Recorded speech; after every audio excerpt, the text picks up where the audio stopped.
Welcome to the Bold Analysis. Thank you for more than 123, now as I think as of this morning, 123 subscribers who reached out to me just to find out how I was doing. Of course, I was fine. I was this side of Bomet just to stand with a friend, a very good subscriber of this channel, was undergoing through something, and so it was really important that we come through for him. Ladies and gentlemen, I have taken time to watch that BBC expose, and I think for better part of the day today, I watched that expose. Yes, and I can tell you that I would want to break that analysis from the journalistic point of view. As a journalist, what am I seeing in terms of how it was executed? And then the second bit, I'm going to look at the question that the investigative team wanted to execute. By that, they're executing a question.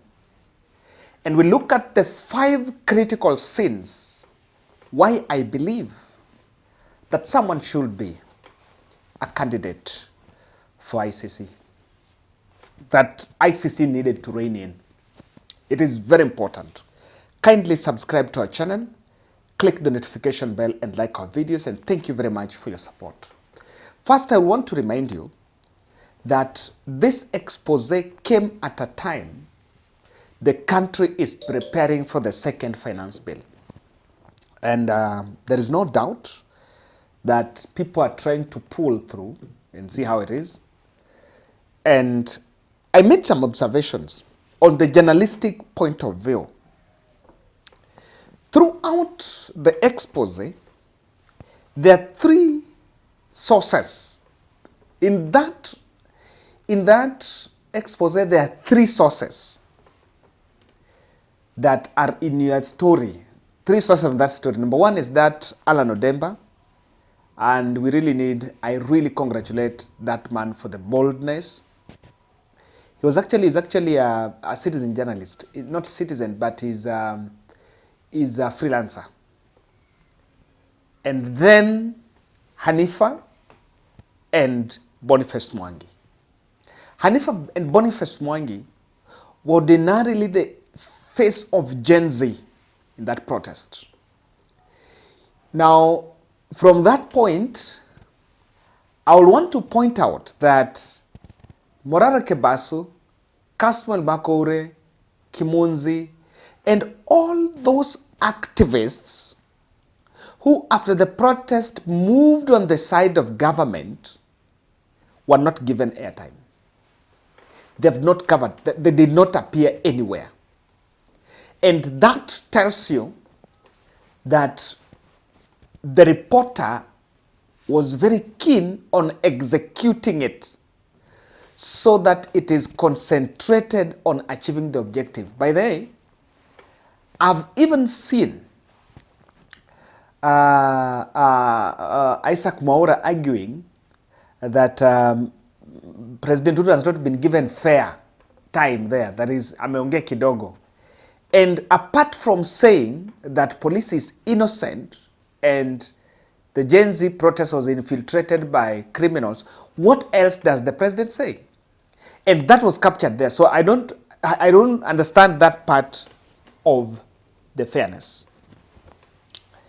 Now, the second question, the second observation from the journalistic point of view is the police. There is no comment from the security agencies on what happened. I was waiting to look at DCI and the NPS probably even responding. They're normally so quick to respond. There is no statement from the police, NPS, or DCI on some of allegations on that. So it's very clear that they might have tried. By the way, even if you reach out to, and we need to say this, if you reach out, if you do a story, then reach out to someone for comment, right of reply, and he fails to, you must not say that you reached out. But if that person takes you to court, you will produce emails and say, I tried reaching out and did not respond. So that is already telling you the way the government side, not even government spokesman, not even the Attorney General, not the legal side of government, the legal representatives of government, their voices there. That is telling you that BBC produced that story against the will of the state. And they tried reaching out. Those are three observations based on, those are two. The one on Boniface Mwangi and Morara Kebaso and the team and Kasmuel out. The second observation is absence of the police statement, which to me, if you ask me, they might have declined and there is no mention of that.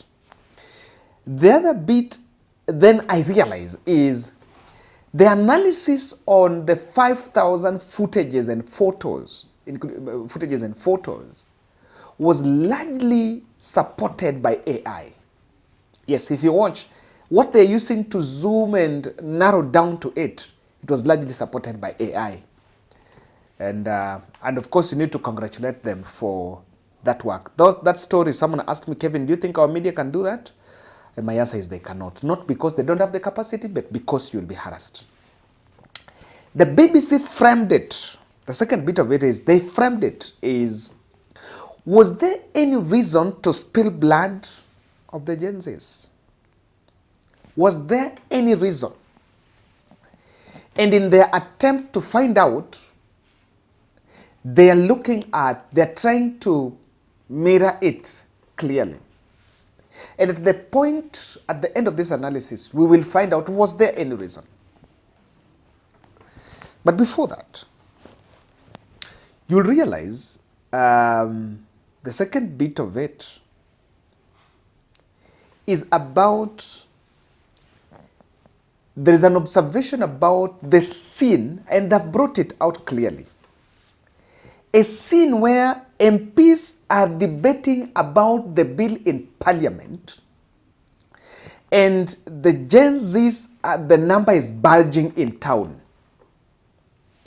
And the day when people are protesting, at the hour, the MPs are passing the bill. Even if we don't agree with Rigathi, but to that extent you will understand that there was a big intelligence lapse. Big intelligence lapse. And that is why in Parliament, there is an MP who is downplaying the BBC expose. So intelligence bosses needed to tell the president to instruct the speaker to make sure that MPs don't vote that day. It was ignorance of the highest order. Unaona watu wanajaa town. In fact, the moment the country realized that the finance bill has passed, that is where people left their comfort zones and went to the streets. We may not have agreed with Rigathi, but it is very clear that there was a big intelligence lapse on this. Now, I want us to look at the scenes, some 5 critical scenes, why I believe that if you view what happened in these scenes, you'll agree with me that someone needs to be jailed, and not by anyone, by ICC. And to take us there, let's start from here. The investigative journalist was asking, was there a reason to spill blood? The president answers that question by saying, there was a threat of protest infiltrated by criminals.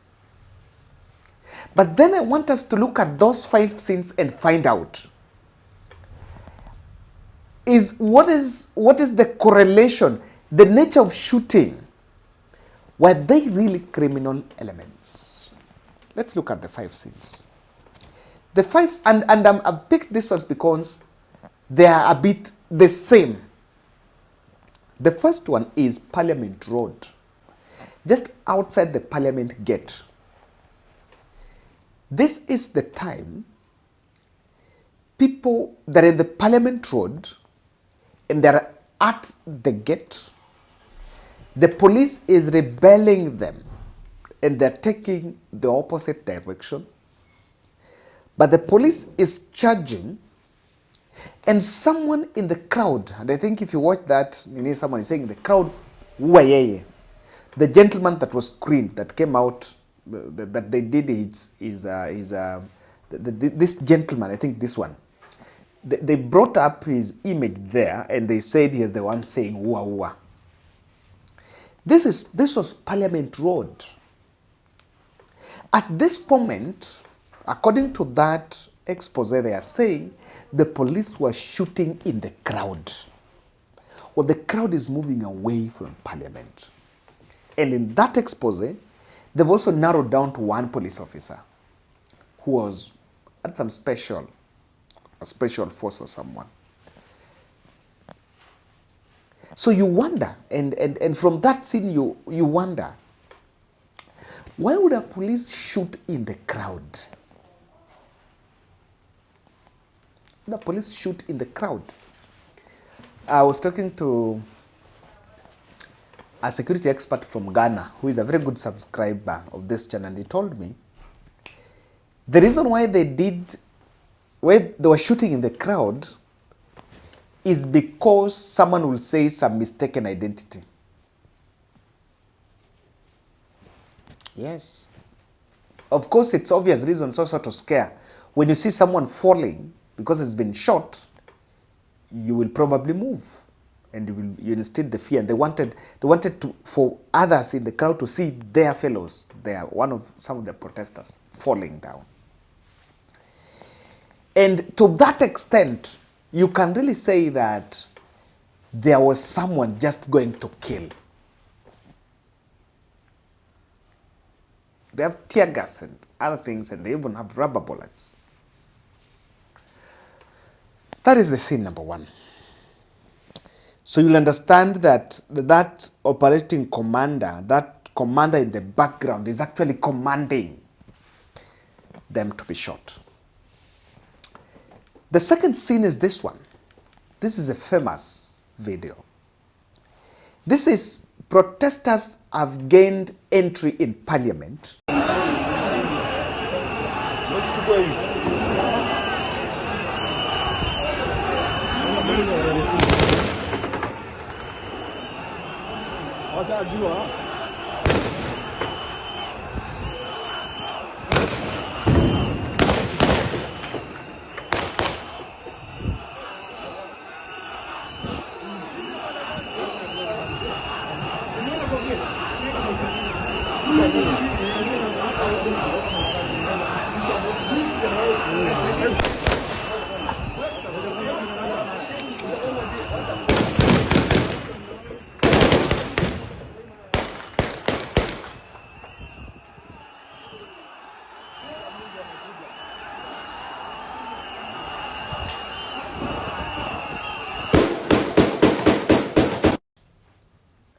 They're making their way to the chambers, and they are in their numbers.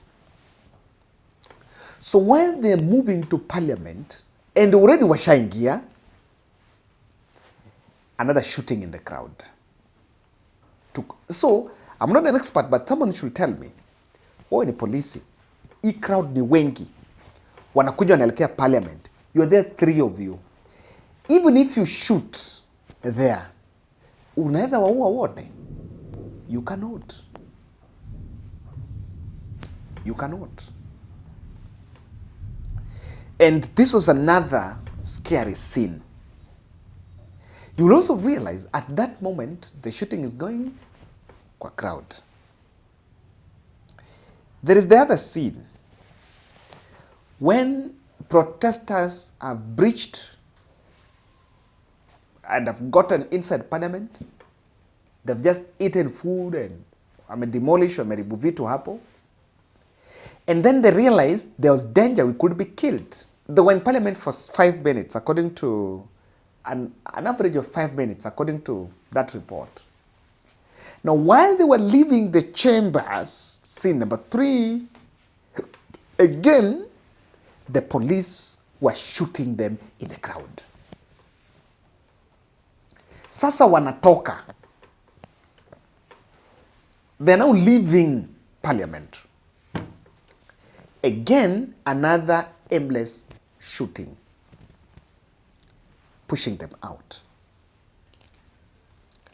And at this moment, they already pulled the trigger.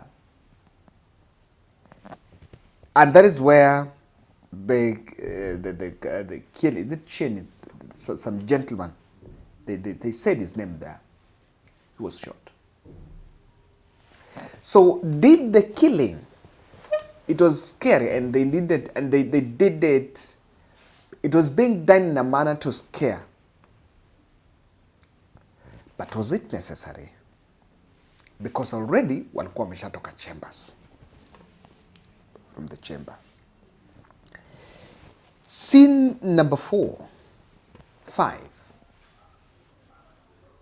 is the last scene when, after shooting protesters, the police were retreating. And while retreating, the BBC expose is exposing one police officer, and they're saying, according to how he's putting on, he seemed to be a KDF.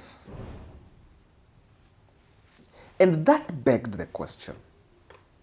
The military were not supposed to be part of that operation. That's number 1. Number 2, maybe someone was pulled from the military to come and shoot. Fine. By a mere fact that the expose is talking about military getting involved in it is a red flag that probably we took the boys, took some people from the barracks to come there. And that is soiling the reputation of one of the most respected security agency in the country, security establishment in the country. I'm also yet to see, they have tried to narrow down, and I wish probably the Minister for Defense or police would come out and disown, or the police should come out and tell us.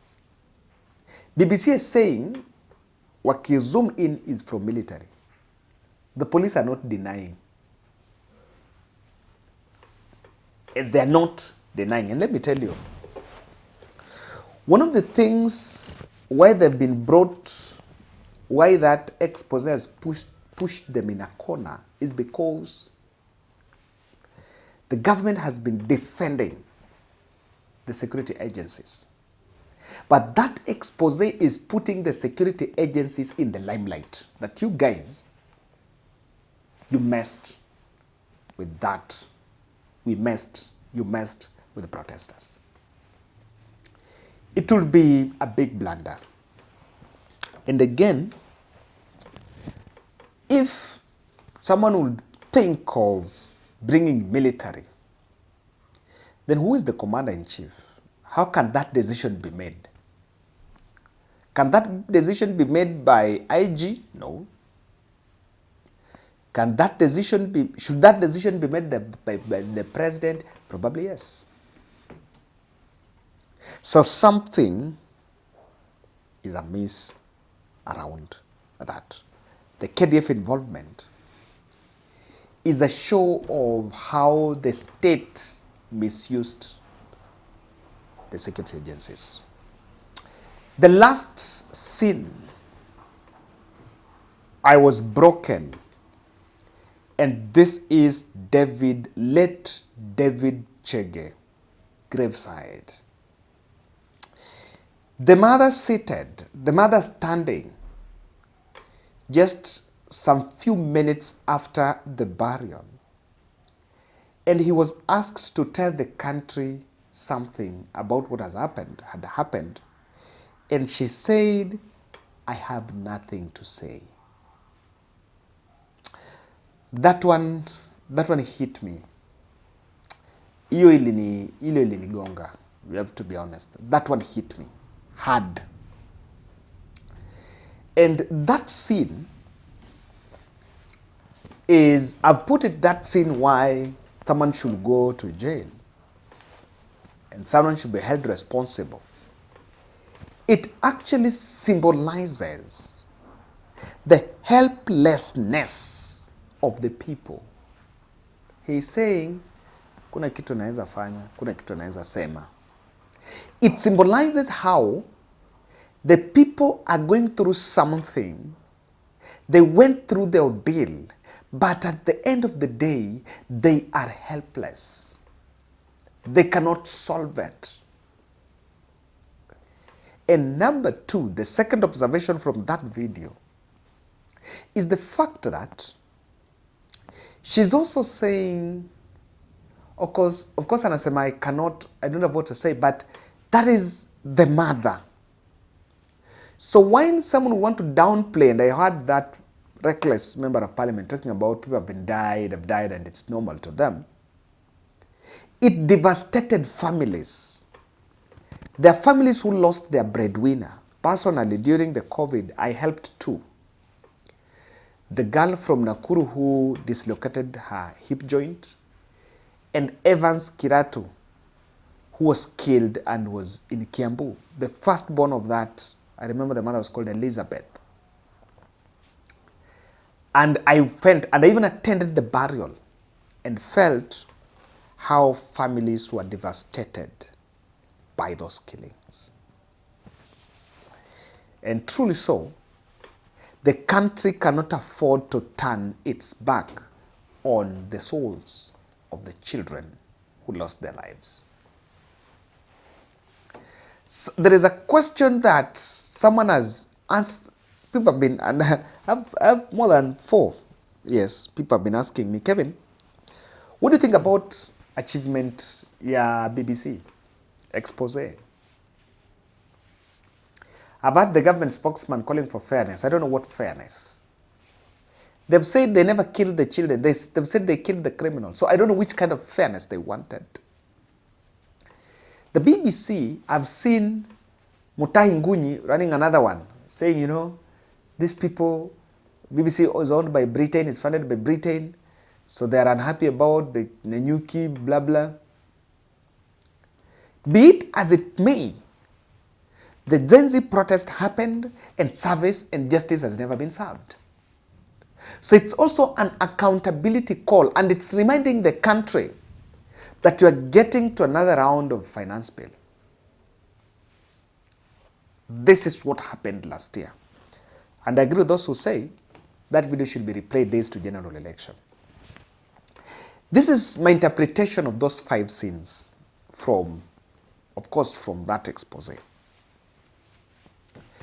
IG Comey leaving office after the Gen Z protest was likely triggered by 2 things. He was evading carrying a blame by the government because he knew that there were serious security breaches during Gen Z protest, and if someone would launch investigation, he would find himself in the hanging line. That was if he left. Remember, to date we were told he resigned. If he resigned voluntarily, the magnitude of what happened, a situation where unaona mtu ameua watu anaweza kuwa ni KDF, ni polisi, ni army.